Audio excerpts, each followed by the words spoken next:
Pemirsa, alumni Angkatan 84 SLU A2 Saraswati menggelar bakti sosial dengan berbagi ke sesama. Bakti sosial ini berupa membagikan nasi jinggo kepada masyarakat yang membutuhkan. Pembagian dilakukan di 4 lokasi di Denpasar.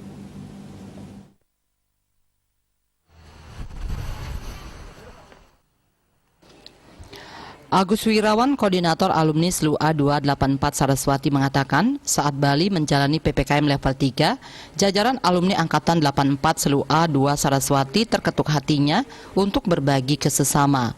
Adapun kegiatan bakti sosial ini dilakukan dengan membagikan nasi jinggo kepada masyarakat yang membutuhkan, yang diawali tempatnya di Jalan Sahadewa, yakni tempat berbagi Wirase Bali TV Gotong Royong, dari kita untuk kita, kemudian dilanjutkan ke tempat pembuangan sementara di dekat Pasar Kereneng, di TPS Renon, dan di depan gedung Pers Bali TV, tempat berbagi Wirase Bali TV Gotong Royong dari kita untuk kita.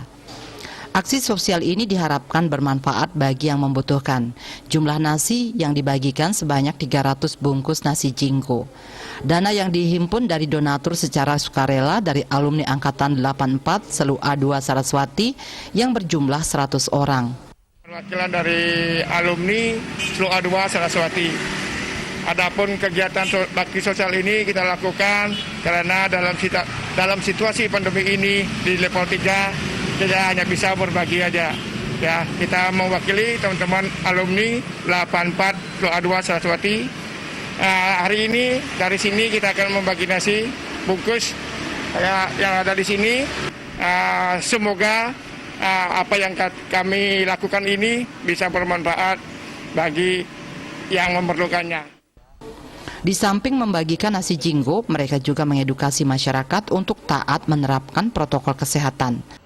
Di dalam pandemi level 3, ya, kita selalu harus waspada dengan menerapkan 3M, ya, cuci tangan, pakai masker, hindari kerumunan, sanitizer.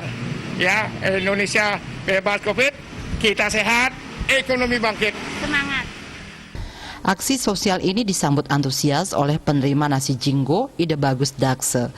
Pihaknya mengucapkan terima kasih atas kepedulian alumni Angkatan 84 SLU A2 Saraswati di tengah masa sulit ini. Ya, terima kasih banyak kepada alumni SLU A2 atas partisipasinya dan sembakonya. Ya, terima kasih banyak. Aksi sosial ini tidak berhenti hingga di sini. Hal ini dilaksanakan secara berkelanjutan, bahkan dalam waktu dekat hal serupa juga akan dilaksanakan di kawasan Kuta Badung. Indrawan, Bali TV.